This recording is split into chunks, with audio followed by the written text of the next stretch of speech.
Hello and welcome to another video. Picked up this unit today. It's got a really interesting cassette deck on it, which we'll come on to later. I think that's broken there, but nevertheless, the fact that this, oh look at that, still got the adapter in it. Oh my god. So I haven't tested it, but she did put it on. It belonged to her late husband, and he replaced it. She said it was, initially she said it was 1970s. But I think the styling of this is 1980s. So it's late 70s, early 80s. And he replaced this with a Bang & Olufsen system because he was really interested in getting the very best sound he could out of it, even though his wife said that he probably couldn't tell the difference. So I would imagine this is pretty good. I've had a look online and I can't find out much about it. If I have to take it to pieces, I'll look for some date codes on it. So I'm going to test it. She's already tested it, so I know it's not going to blow up and burn my house down. But first of all, I've got to get the speakers connected. So bear with me, I'll go get those. I'll show you the speakers, which don't look particularly good. Then I'll get those connected up and then we'll give it a test. Okay, so this is one of the speakers. I think have they got removable grills? I don't even think they have. It doesn't feel like it's going to be removed. This one's missing the Panasonic sticker and it's got some blue tack on the bottom.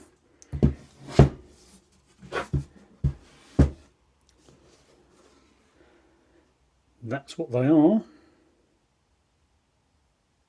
10 watts each. Yeah, so not particularly good speakers I don't think, which is unusual for Panasonic I think. Let me get the other one. So there's the other one, nothing to write home about really. A wonky Panasonic logo and a little hole in the bottom, more blue tack. So let's put those to either side of the stereo and then get it wired up. Right, here's the back of the unit. It's very difficult to shoot this and looking around the camera. I'm just going to plug these in. So that's my, let's get my right speaker, that's my left speaker at the moment. So it goes in here.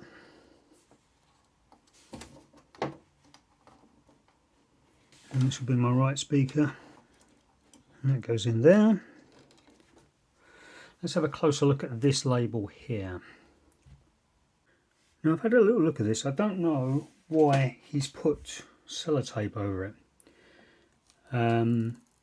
Maybe the label doesn't belong on there and he's just taped it on. But you can't see through the sellotape, so let's have that off. That's no good, is it? And I don't know why it's on there. I think if I try and get it off, I'm going to destroy something underneath, and maybe not.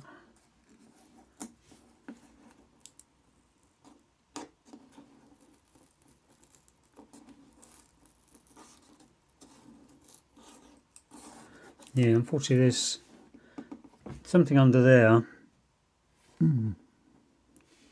What's that? SG-X10?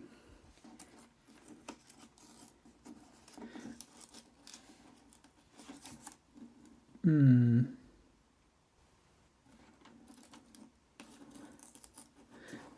know, I think I can take the label off. I don't. It's not a valuable unit. Let's take the label off. See what's underneath it. There we go. So I think it's made in Taiwan. It's a little spray.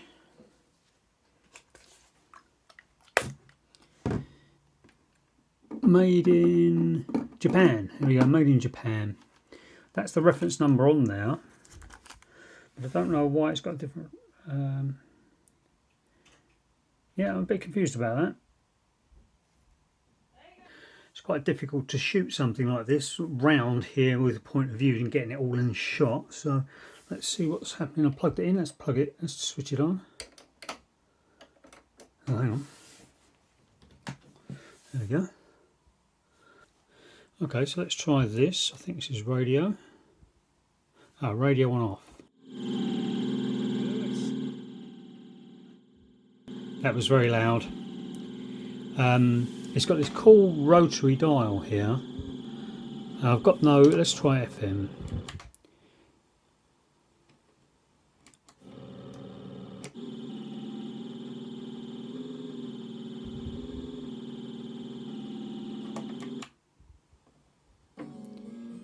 Ah, so I think that's FM. Oh yeah, look. Now there's no aerial connected to this. But we've got this door. I wonder if this comes off. Because it's a bit opaque at the moment. But yeah, we've got this. See if I'm going to zoom into it. Yeah, so there's a rotary dial for the tuning, which is pretty cool. And when you get stereo, it comes on. Now I've got no aerial attached to this, no FM antenna or anything. So that's pretty cool. I'm going to have a listen.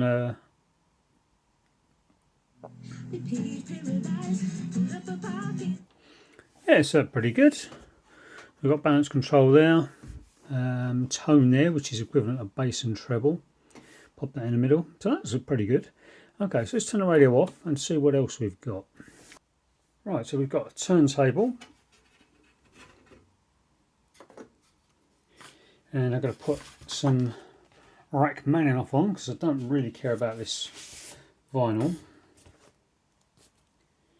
And I don't know whether it's going to get a copyright strike, but I'm not even going to clean the record. It's not been played for over 20 years. So let's pop that on and see what happens. So I noticed this on another video on YouTube. As soon as you move that in, there's no like controls on here. There's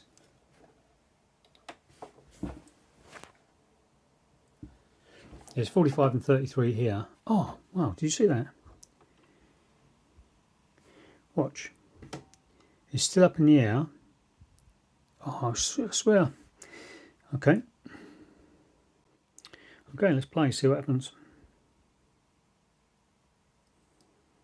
Much easier to put that on there than it is on Soundburger.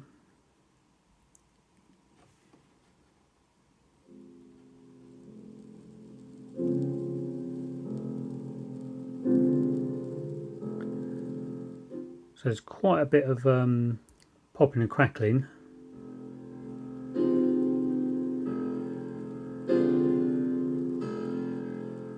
Oh, and there's a lot of wow there, so I've got a feeling the belt needs replacing on there. So let's lift that up and watch this tone arm. I think it did something weird. No, let's put it in the runoff, see what happens.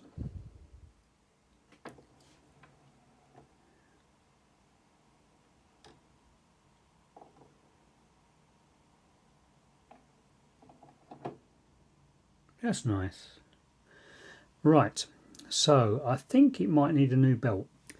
But that's a task for another day. Let's have a look at this cassette deck next. I'm not even going to clean the heads on it yet, but watch what happens when I press this. The whole drawer comes out. It's just on some sort of spring in there, and it can actually play from this position. So let me adjust the camera a little bit. So you'll be able to see this a bit better than I can, and I'll look at the footage on a big monitor in a minute. I think there might be a groove on the yeah, can you see that? Let's see if I can focus in on that. I think there might be a groove on the pinch roller, but there's the head. Doesn't look too bad. Let's put a test tape in, see what happens. I've got my demo tape here, which isn't rewound because it's copyright music and I don't listen to it generally.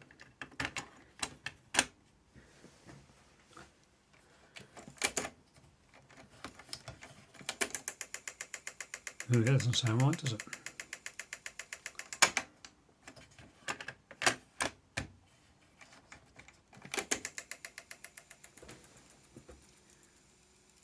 Oh, whatever it is has stopped. Let's turn it up.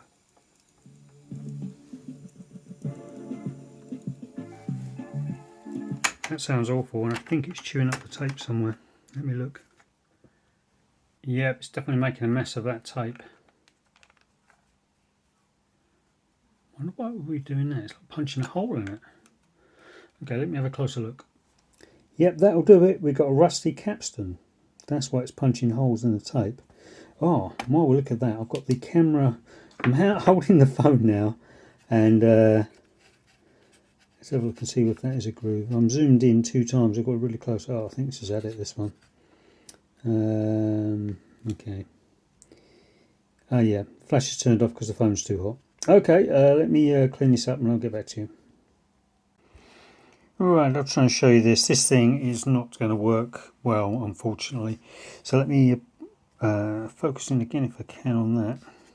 So we do have this dent in the pinch roller, and also the capstan has had some rust on it and it is no longer smooth. You can see that there as I spin it around. There we go.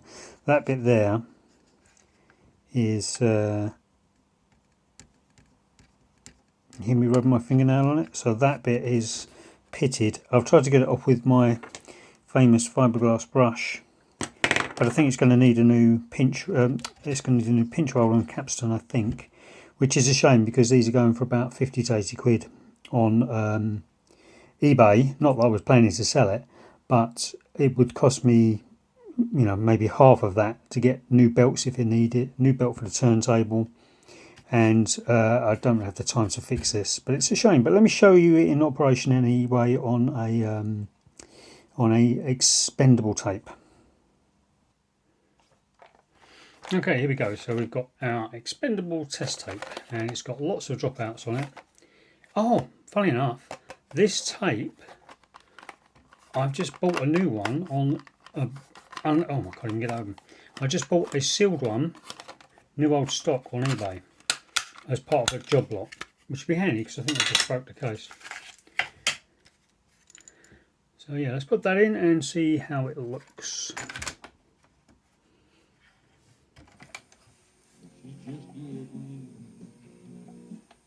So it can play in the open position there, or it can play in the closed position. You just slide it in. Oh no, you press the button. Press the eject button to put it back in again. Now I think there's supposed to be a bulb in here. Let me adjust the camera. There you go. It's quite difficult to see, but I think there's supposed to be a light in there, and that lights up. So when you're far away from the deck, you can see your tape spinning just through that little door there. And I think that's why there's this mirror part on here. I think that's what this is for, to reflect the light back through here somehow. But yeah, it's a very cool mechanism, but the problem is it's not going to sound very good. Let me put my demo tape back in, since that's almost dead anyway, because it had holes punched in it by the rust. So it sounds pretty bad.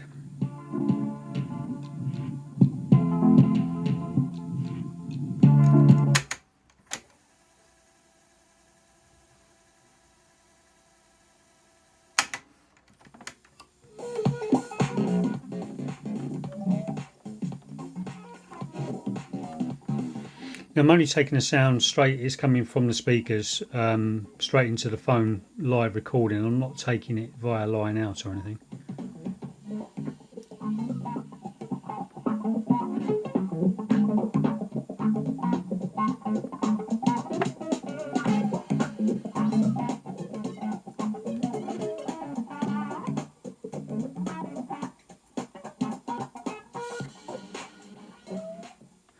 Yeah, so I don't think I'll be... It's a shame because I really like that tape mechanism.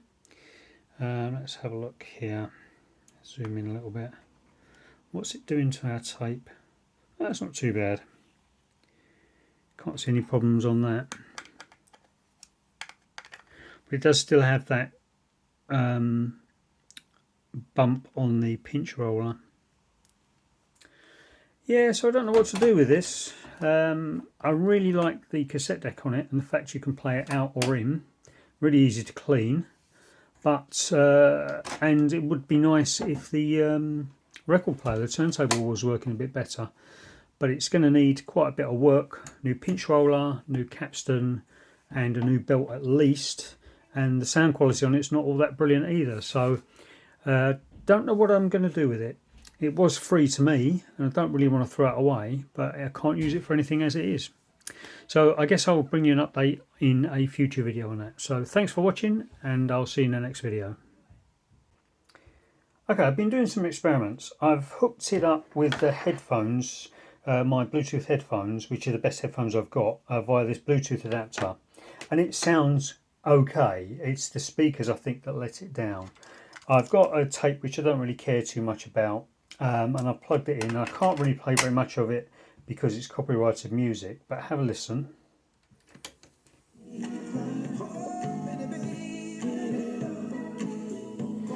Now I can hear that the bump or the dip in the pinch roller, so I can't really use it for cassettes. And the Capstan does have that like a divot in it, which will not do my tapes any good.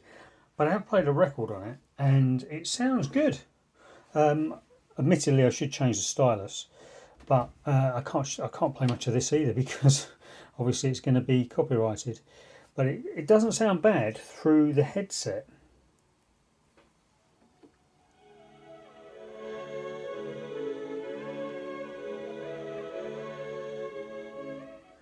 But the speakers make it sound worse than it actually is. So there's this app on the Google Play Store which allows you to measure your turntable speeds. And we'll see what it is. This is supposed to be set at 33. It was actually 33 and a third, I would have thought. Oh, how can I start it? Hang on. Never used the app before, so there we go.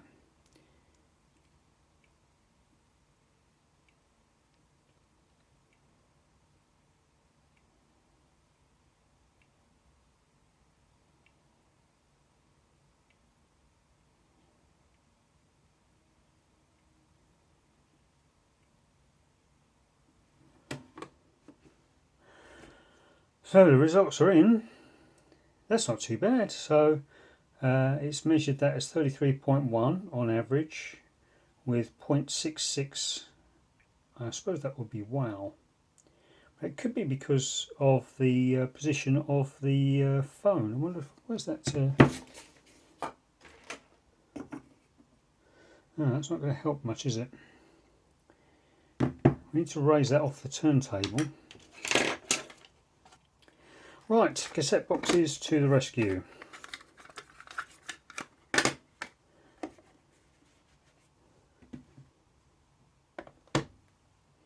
There we go. So now the phone is roughly over the centre of the spindle. I wonder if we'll get better results. So we're going to reset that. And we're going to get that going. Oh, I've got to press start, haven't I? There we go, start. So it says start your turntable. It looks like it lets it run for a little while for the speed to settle down. Unfortunately, it's giving us the sound sideways, but you can read that. Now it's doing the test.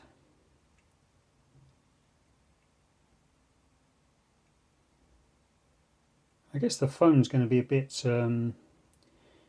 heavy, but yeah, it appears to be working. So let's have a look.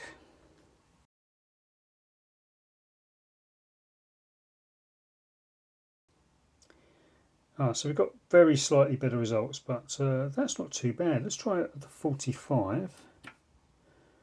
So I've pressed the 45 speed selector there. I'll reset that there.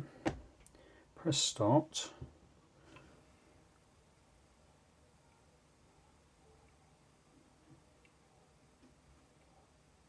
Let it do its stuff.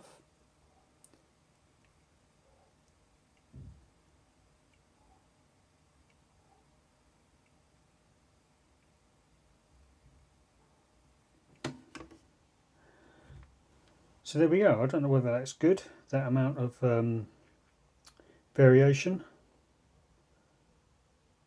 It's running a little bit slow. There's probably a pop. Ah, there we go. There's that bit down the bottom. I don't know what that means. Is that good for a turntable? I don't know. So anyway, the problem I've got now with this is I wanted to use it for the cassette function because I really like the cassette drawer. And it's not too good. So in order to get it working for that purpose, I would need to get a replacement pinch roller and a replacement capstan. I don't know how to fit it.